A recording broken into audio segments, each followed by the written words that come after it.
तो hello friends, आज हम लोग शुरू करेंगे परसेंटेज की क्लास।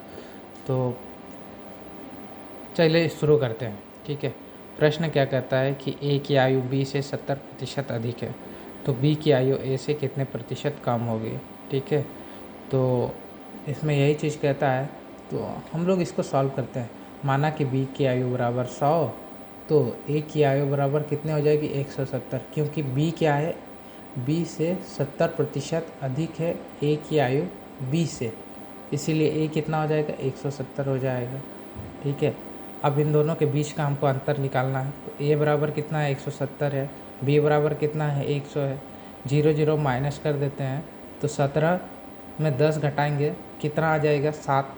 7 इसका अंतर आ रहा है, तो अब 7 इसका अंतर आया। अब अगला कहता क्या है कि बी की आयु ए से कितने प्रतिशत कम है।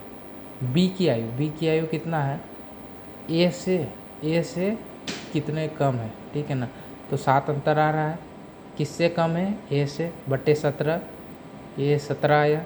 ठीक है ना, 17 गुना 100, यही हो गया 17 गुना 100।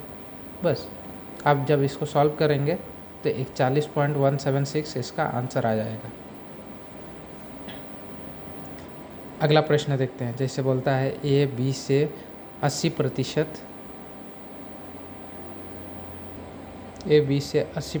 कम है, सी ए और बी के बीच का अंतर 75% है।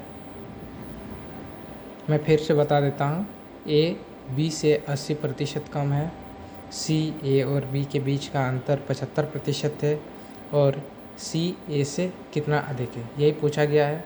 तो ठीक है, हम लोग ले लेते हैं। माना कि ए बराबर 20, बी बराबर 100 और सी हम लोग निकालते हैं। ठीक है, प्रश्न के हिसाब से कहता है, तो प्रश्न के हिसाब से ही कहता है। और सी क्या बोल रहा है, ए और बी के बीच का अंतर का 75% है, यही बोला गया है।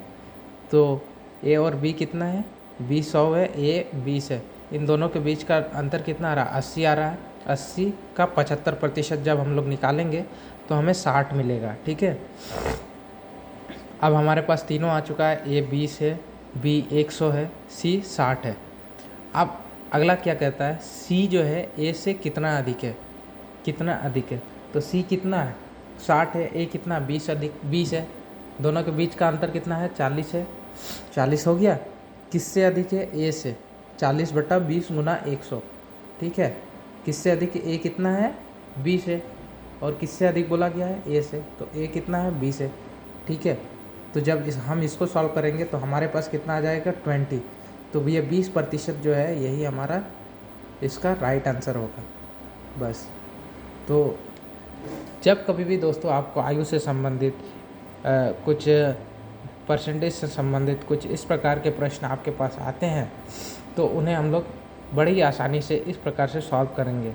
जब कभी भी हम किसी प्रश्न के आगे अगर हम लोग उसमें 100 लगा देते हैं तो वो आंकड़ा हमारे लिए बहुत आसान हो जाता है। इसीलिए जो भी आप प्रश्न बनाइएगा 100 से शुरू कीजिएगा, तो आपके लिए वो प्रश्न बहुत आसान हो जाता है। वीडियो अच्छा लगे तो ज़रूर शेयर कीजिएगा दोस्तों।